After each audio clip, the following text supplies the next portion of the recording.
Warming up is important because it prepares your body and mind for physical activity. It gradually increases your heart rate, blood flow, and body temperature, which helps loosen your muscles and joints. This reduces the risk of injury, improves flexibility, enhances performance, and mentally gets you ready to exercise.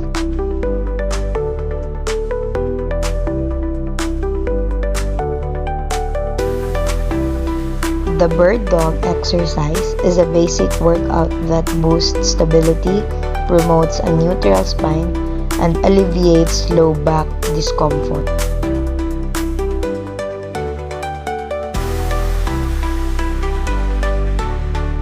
The bird dog exercise strengthens your core, lower back, and glutes while improving balance and stability.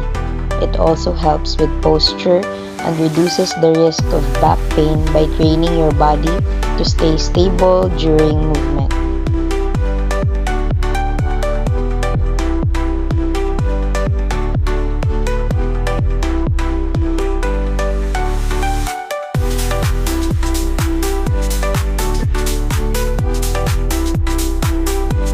The dead bug exercise is an effective method to enhance core strength and stability through the dead bug exercise, which is wisely practiced.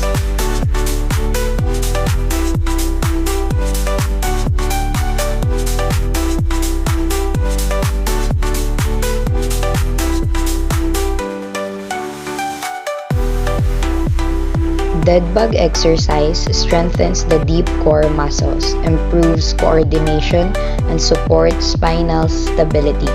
It helps protect the lower back and enhances core control for better movement and posture. Cooling down is important because it helps your body return to resting state after exercise. It gradually lowers your heart rate and breathing, prevents dizziness, reduces muscle stiffness, and aids recovery by promoting blood flow and waste removal from the muscles.